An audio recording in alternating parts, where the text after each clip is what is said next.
Assalamualaikum warahmatullahi wabarakatuh.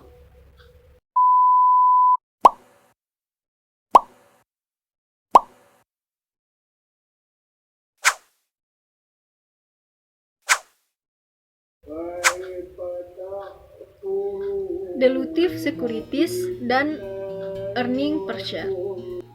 Sekuritas merupakan surat berharga atau dokumen yang mempunyai nilai.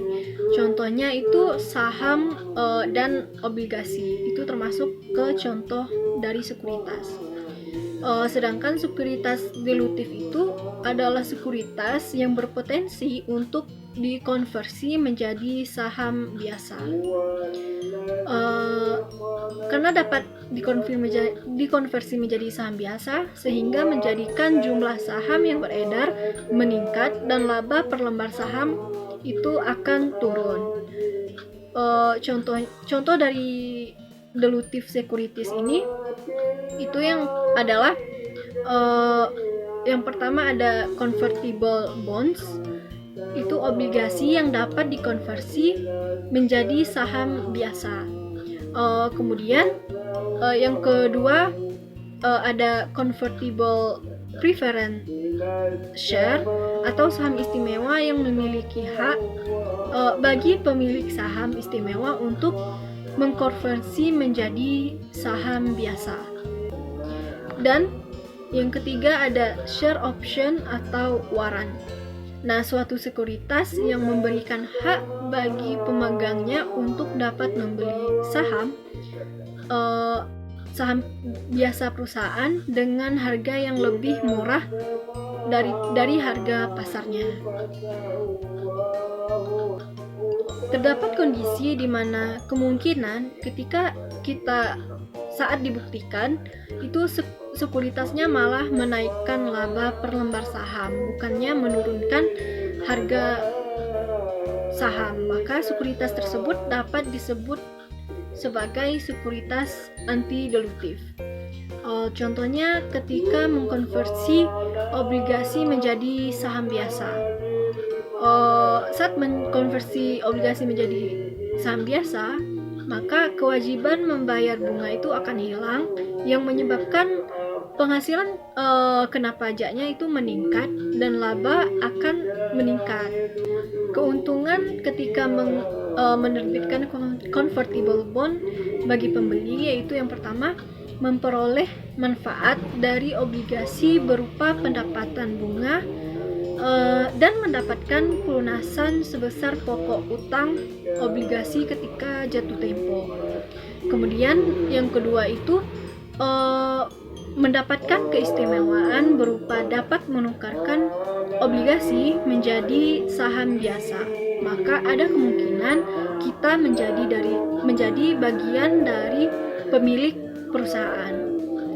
Kemudian ada pula keuntungan dari sisi perusahaan yang menerbitkan obligasi. Yang pertama itu memperoleh modal tanpa harus membagikan kepemilikan kepada pembeli obligasi, dan juga kita memperoleh dana dengan debt financing yang lebih murah. Selanjutnya kita masuk ke akuntansi untuk mencatat convertible bond.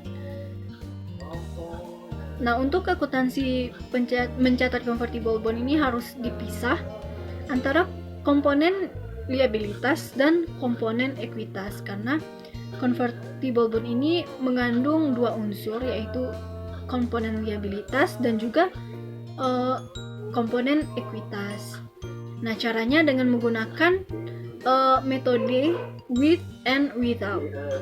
Nah, ada 3 langkah pemisahan dengan with and without ini. Itu yang pertama, kita harus mencari terlebih dahulu nilai wajar atau tentukan nilai wajar dari convertible bond, yaitu komponen yang ekuitas dan juga komponen liabilitasnya.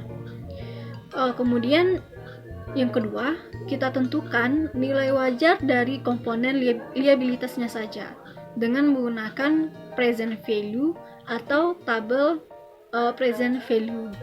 Nah, terdapat dua yang kita present value-kan.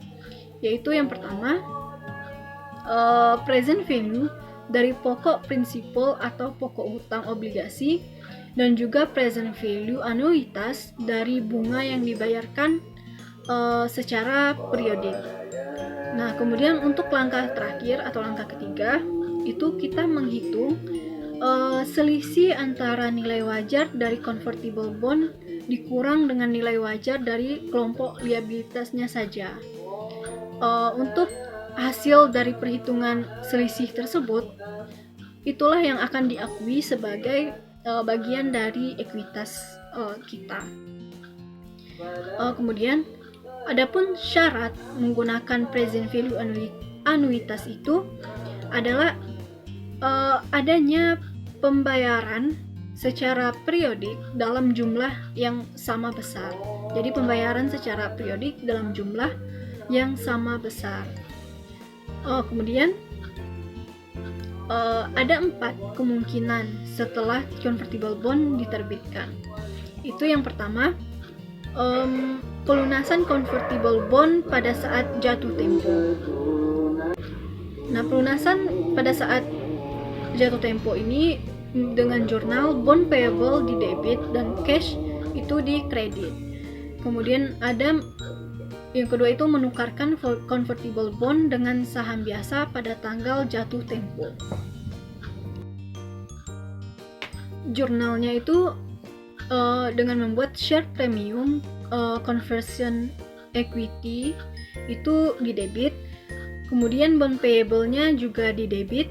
Nah, karena dikonversi menjadi saham biasa, maka yang di posisi kredit itu adalah share capital ordinary. Cara menghitungnya yaitu jumlah convertible bond itu dikalikan dengan nilai konversi saham dikali nilai nominal saham. Dan juga yang dikreditkan berikutnya itu adalah share premium ordinary. Nilainya itu diambil dari selisihnya tadi. Kemudian yang ketiga, pelunasan sebelum jatuh tempo, menghitung berapa keuntungan atau kerugian dari pelunasan obligasi dipercepat. Kemudian yang terakhir, yang keempat ada mengkonversi sebelum jatuh tempo. Nah, jurnalnya itu sama dengan jurnal sebelumnya, dengan konversi sebelumnya, tetapi yang membedakan itu adalah nilai pada bonds payable. Nah, nilai bonds payable-nya itu adalah nilai yang tercatat pada tanggal konversi pada tabel amortisasi.